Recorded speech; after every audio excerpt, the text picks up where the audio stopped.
प्यारे परमेश्वर, इस अच्छे से समय के लिए आपको धन्यवाद देते हैं। आज के इस बाइबल वचन समय को भी आप आशीषदायक बना के दीजिए।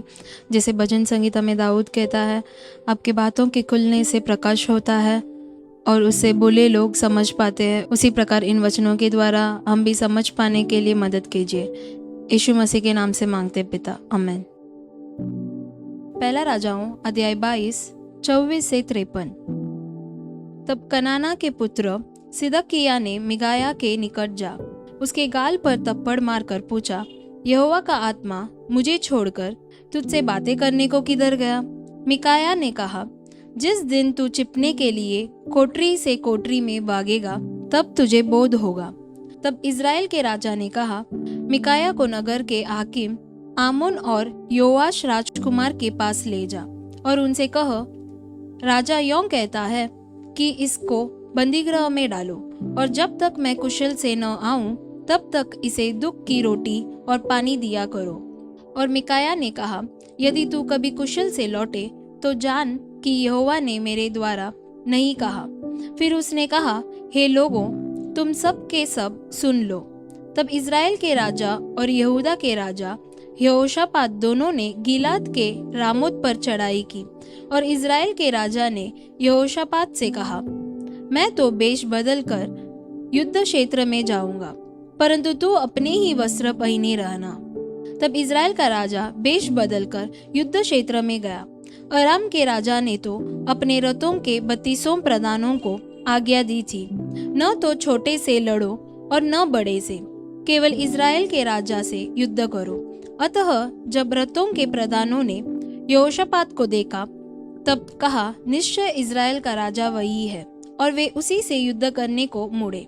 तब यहोशापात चिल्ला उठा, यह देखकर कि वह इज़राइल का राजा नहीं है, रथों के प्रधान उसका पीछा छोड़कर लौट गए। तब किसी ने अटकल से एक तीर चलाया और वह इज़राइल के राजा के जीलम और निचले वस्त्र के बीच छेद कर लगा।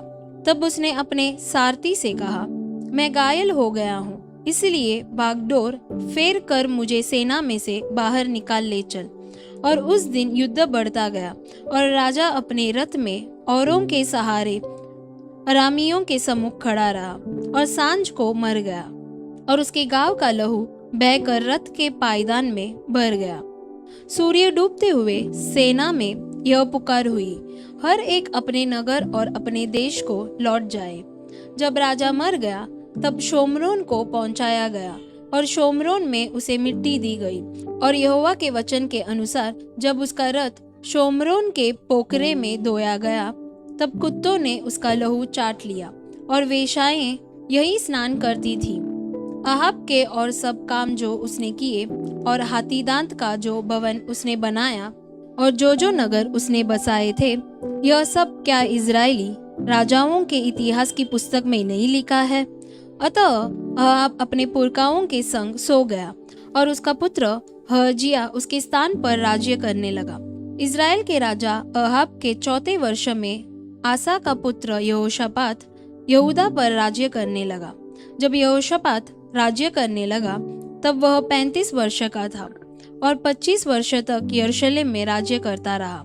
उसकी माता का नाम अजूबा था, जो शिलही की बेटी थी, और उसकी चाल सब प्रकार से उसके पिता आसा की सी थी। अर्थात जो यहोवा की दृष्टि में ठीक है वही वह करता रहा और उससे कुछ न मुड़ा। तो भी ऊंचे स्थान डाहे न गए। प्रजा के लोग ऊंचे स्थानों पर उस समय भी बलि किया करते थे और धूप भी जलाया करते थे। यहोशापात ने इज़राइल के राजा से मेल किया।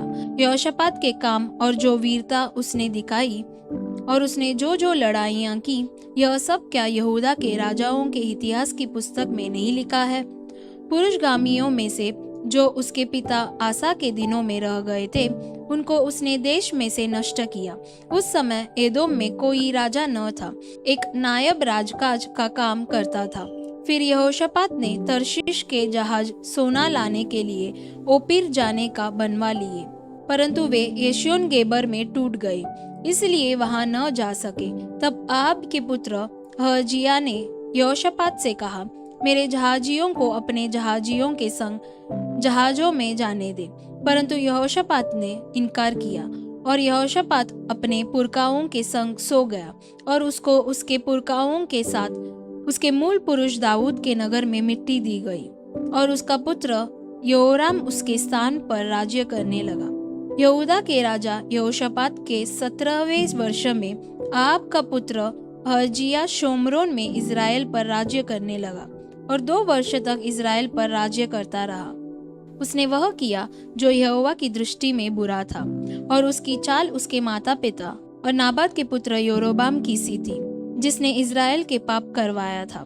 जैसे उसका पिता बाल की उपासना और उसे दंडवत करने से इज़राइल के परमेश्वर यहोवा को क्रोधित करता रहा, वैसे ही अहजिया भी करता रहा।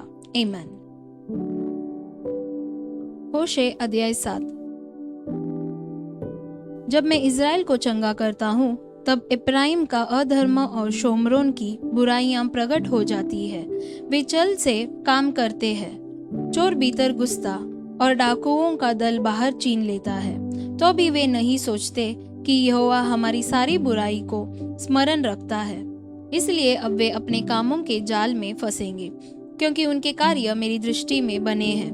वे राजा को बुराई करने से और हाकिमों को झूठ बोलने से आनंदित करते हैं। वे सब के सब व्यभिचारी हैं।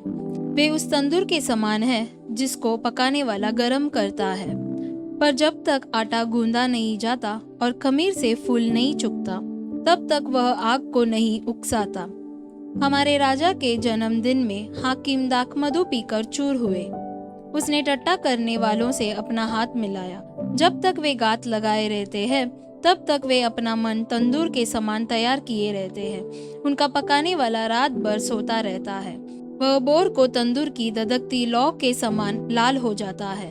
वे सबके सब तंदूर के समान ददकते और अपने न्यायियों को भस्म करते हैं। उनके सब राजा मारे गए हैं और उनमें से कोई मेरी दुहाई नहीं देता है। इब्राहिम देश देश के लोगों से मिला जुला रहता है। इब्राहिम ऐसी चपाती ठहरा है जो उल्टी न गई हो। परदेशियों ने उसका बल तोड़ डाला, परंतु वह इसे नहीं जानता। उसके सिर में कहीं कहीं पके बाल है, परंतु वह इसे भी नहीं जानता। इज़राइल का गर्व उसी के विरुद्ध साक्षी देता है। इन सब बातों के रहते हुए भी वे अपने परमेश्वर यहोवा की ओर नहीं फिरे और न उसको ढूंढा है। इब्राहिम एक बोली पंडुकी के समान हो गया है, जिसके कुछ बुद्धि नहीं। वे मिस्रियों की दोहाई देते और अशूर को चले जाते हैं। जब वे जाएं, तब उनके ऊपर मैं अपना जाल फैलाऊंगा। मैं उन्हें ऐसा खींच लूंगा जैसे आकाश के पक्षी खींचे जाते हैं। मैं उनको ऐसी ताड़ना दूंगा जैसी उनकी मंडली सुन चुकी है। उन पर हाय, क्योंकि वे मेरे पास से भटक गए। उनका सत्यानाश हो, क्योंकि उन्होंने मुझसे बलवा किया है। मैं तो उन्हें छुड़ाता रहा, परंतु वे मुझसे झूठ बोलते आए हैं। वे मन से मेरी दुहाई नहीं देते, परंतु अपने बिछौने पर पड़े हुए हाय हाय करते हैं। वे अन्न और नई दाखमधु पाने के लिए बीड़ लगाते और मुझसे बलवा करते हैं। मैं उनको शिक्षा देता रहा और उनकी भुजाओं को बलवंत करता आया हूँ, तो भी वे मेरे विरुद्ध बुरी कल्पना करते हैं। वे फिरते तो है, परंतु परम प्रधान की ओर नहीं। वे धोखा देने वाले धनुष के समान हैं, इसलिए उनके हाकिम अपनी क्रोध भरी बातों के कारण तलवार से मारे जाएंगे। मिस्र देश में उनके डट्टों में उड़ाए जाने का यही कारण होगा। आमीन। यूहन्ना अध्याय 9 1-25। जाते हुए उसने एक मनुष्य को देखा जो जन्म से अंधा था। उसके चेलों ने उससे पूछा, हे रबी, किसने पाप किया था कि यह अंधा जन्मा, इस मनुष्य ने या इसके माता पिता ने? यीशु ने उत्तर दिया, न तो इसने पाप किया था न इसके माता पिता ने, परंतु यह इसलिए हुआ कि परमेश्वर के काम उसमें प्रकट हो। जिसने मुझे भेजा है, हमें उसके काम दिन ही दिन में करना अवश्य है। वह रात आने वाली है जिसमें कोई काम नहीं कर सकता। जब तक मैं जगत में हूँ, तब तक जगत की ज्योति हूँ। यह कहकर उसने भूमि पर थूका और उस थूक से मिट्टी सानी, और वह मिट्टी उस अंधे की आंखों पर लगाकर उससे कहा, जा शीलो के कुंड में धो ले। शीलो का अर्थ भेजा हुआ है। उसने जाकर धोया और देखता हुआ लौट आया। तब पड़ोसी आकर, जिन्होंने पहले उसे भीख मांगते देखा था, कहने लगे, क्या यह वही नहीं जो बेटा भीख मांगा करता था? कुछ लोगों ने कहा, यह वही है। दूसरों ने कहा, नहीं, परंतु उसके समान है। उसने कहा, मैं वही हूँ। तब वे उससे पूछने लगे, तेरी आंखें कैसे खुल गई? उसने उत्तर दिया, यीशु नामक एक व्यक्ति ने मिट्टी सानी और मेरी आंखों पर लगाकर मुझसे कहा, शीलो में जाकर धो ले। अतः मैं गया और धोया और देखने लगा। उन्होंने उससे पूछा, वह कहाँ है? उसने कहा, मैं नहीं जानता। लोग उसे, जो पहले अंधा था, फरीसियों के पास ले गए। जिस दिन यीशु ने मिट्टी सानकर उसकी आंखें खोली थी, वह सब का दिन था। फिर फरीसियों ने भी उससे पूछा कि उसकी आंखें किस रीति से खुल गई।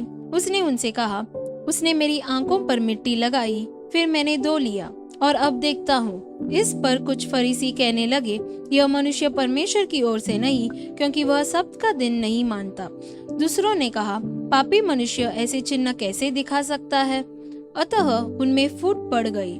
उन्होंने उस अंधे से फिर कहा, उसने तेरी आंखें खोली है, तू उसके विषय में क्या कहता है? उसने कहा, वह भविष्यद्वक्ता है। परंतु यहूदियों को विश्वास न हुआ कि वह अंधा था और अब देखता है।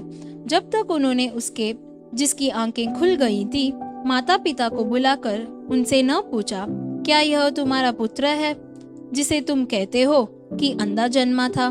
फिर अब वह कैसे देखता है? उसके माता पिता ने उत्तर दिया, हम तो जानते हैं कि यह हमारा पुत्र है और अंधा जन्मा था, परंतु हम यह नहीं जानते हैं कि अब कैसे देखता है, और न यह जानते हैं कि किसने उसकी आंखें खोली। वह सयाना है, उसी से पूछ लो, वह अपने विषय में आप कह देगा। ये बातें उसके माता पिता ने इसलिए कही क्योंकि वे यहूदियों से डरते थे, क्योंकि यहूदी एकमत हो चुके थे कि यदि कोई कहे कि वह मसीह है तो आराधनालय से निकाला जाए। इसी कारण उसके माता पिता ने कहा, वह सयाना है, उसी से पूछ लो।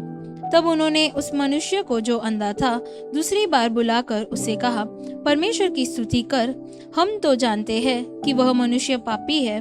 उसने उत्तर दिया, मैं नहीं जानता कि वह पापी है या नहीं। मैं एक बात जानता हूँ कि मैं अंधा था और अब देखता हूँ। आमीन।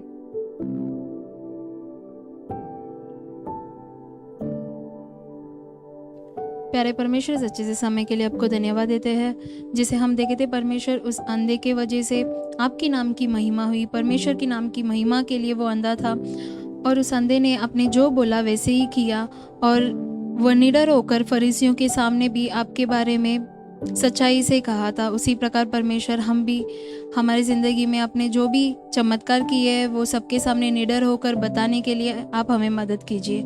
हम भी एक गवाही बनकर रहने के लिए आप हमें मदद कीजिए। यीशु मसीह के नाम से मांगते पिता, आमीन। God bless you.